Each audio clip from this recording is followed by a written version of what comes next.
Hey Jude, I can understand why you're concerned about failing the course.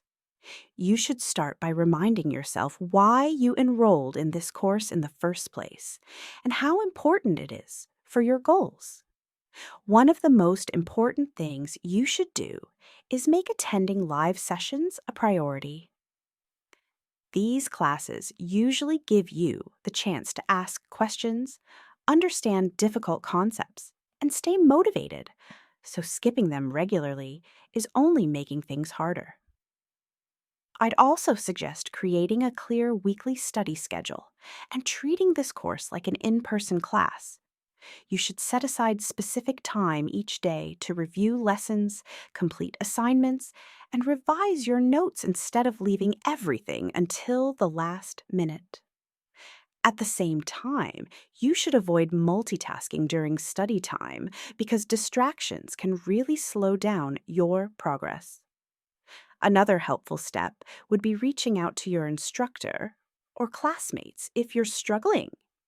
Asking for help early can prevent small problems from becoming serious ones. Finally, you should stop procrastinating and start taking small, consistent steps because staying disciplined now will greatly increase your chances of passing and actually benefiting from the course.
I'd like to talk about a time when I overcame a challenge related to public speaking.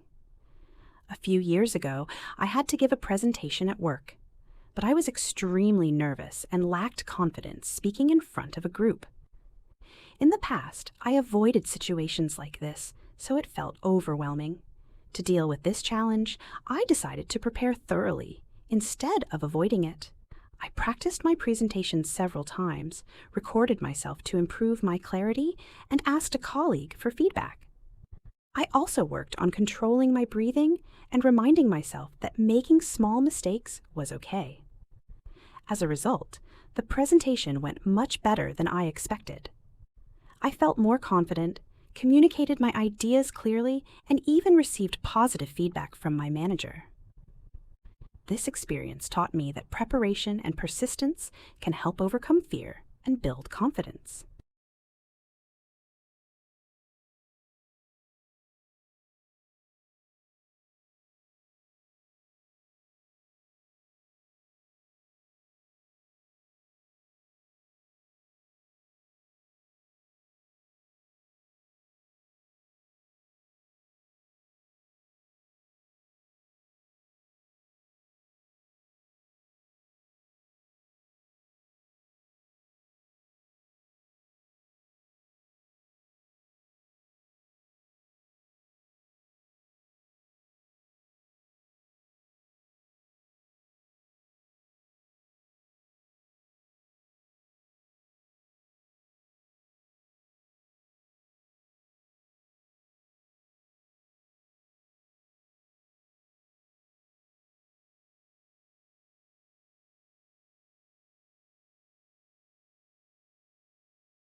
In this picture, it looks like a group of colleagues are having a business meeting in a conference room.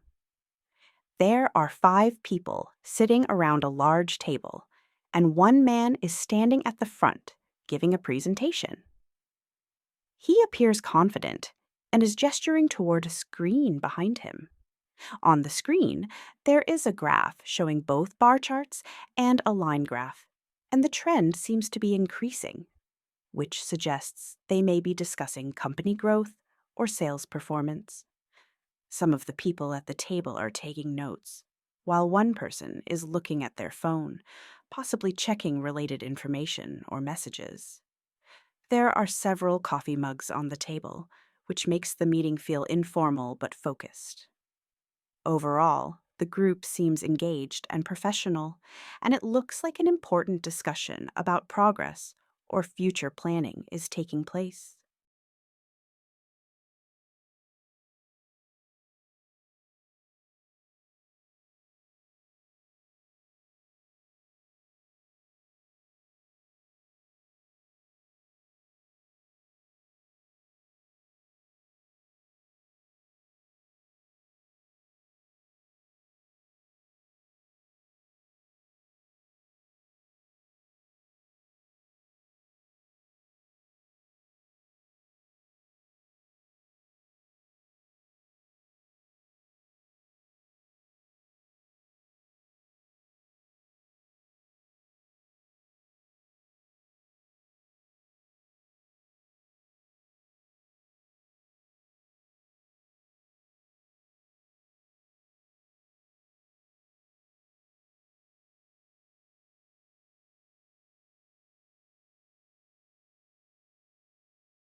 Based on this picture, the most likely thing to happen next is that the presenter will finish explaining the data and invite questions or comments from the team. Since the graph shows a clear upward trend, he may highlight the company's recent success and explain the factors behind the growth. After that, the team members will probably discuss the results in more detail.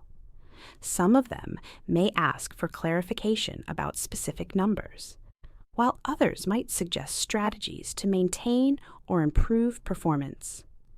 For example, they could talk about increasing investment, expanding into new markets, or adjusting their goals for the next quarter. Overall, it seems likely that the meeting will move from presentation to discussion and then end with decisions or action steps based on the positive results shown on the screen.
Hey Max, I understand why you prefer a tablet because it's lightweight and very portable.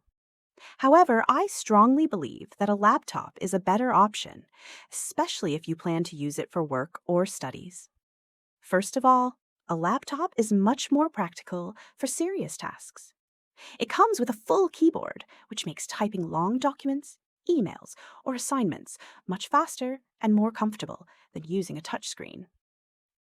This can really improve productivity. Secondly, laptops support multitasking much better.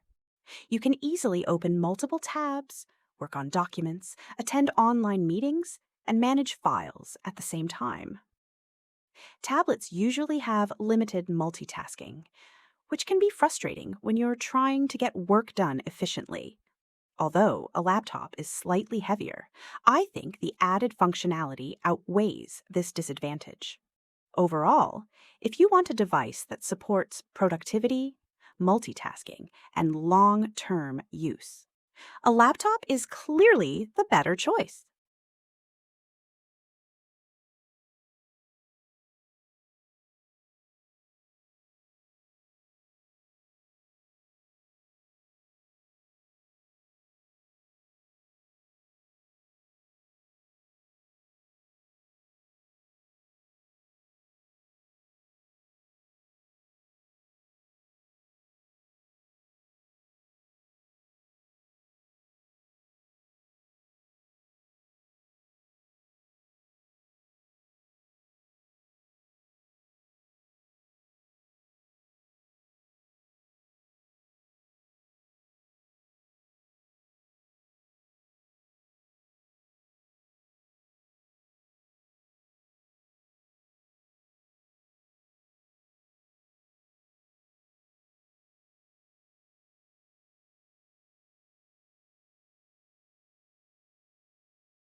Hi, Stephen. Thanks for taking a moment to talk with me. I understand that the office is short-staffed and that this is a challenging time for the team. However, I wanted to explain why this time off is very important to me. The wedding I'm requesting leave for is a close family event, and it's something that was planned a long time ago. My presence is expected, and missing it would be quite disappointing for my family and for me personally. This is not a casual request, but a significant personal commitment. That said, I want to be responsible as well. I'm happy to help find solutions, such as completing my tasks in advance, swapping shifts with a colleague, or even being available remotely if needed. I'm committed to making sure my absence doesn't negatively affect the team. I hope you can consider approving my leave, and I truly appreciate your understanding and flexibility.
In my opinion, many people today do not spend enough quality time with their families, even though they may live under the same roof. One major reason for this is busy lifestyles. Long working hours, academic pressure, and constant deadlines often leave people physically and mentally exhausted, making it difficult to connect with family members in a meaningful way. Another important factor is technology. While smartphones and social media help us stay connected with others, they often distract us from the people around us. It's common to see family members sitting together, but focusing on their own screens instead of having real conversations. That said, I don't think this situation is impossible to improve. Families that intentionally plan shared activities, such as eating meals together, going for walks, or setting aside screen-free time, are more likely to maintain strong relationships. Overall, although modern life makes it challenging, spending time with family should be a priority. Strong family bonds provide emotional support, reduce stress, and create a sense of belonging that is essential for long-term well-being.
Hi, Mom. I'm calling from a furniture store because I found a really unusual sofa that I think would look great in our living room. I'm not allowed to take a photo, so I'll describe it clearly for you. The sofa is designed to look like stacked vintage suitcases. It's made of dark brown leather with a slightly worn antique finish, so it has a classic and stylish look.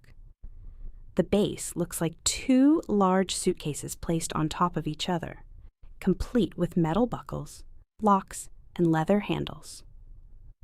On top of that, there's a comfortable seating area with a backrest and armrests, all matching the suitcase design. It's a two-seater sofa, and it comes with a couple of neutral-colored cushions, which add comfort and contrast nicely with the leather. The overall style is very creative and would be a great conversation piece. I really like it because it's both functional and decorative. Do you think this would suit our home? If you like the idea, can I go ahead and buy it?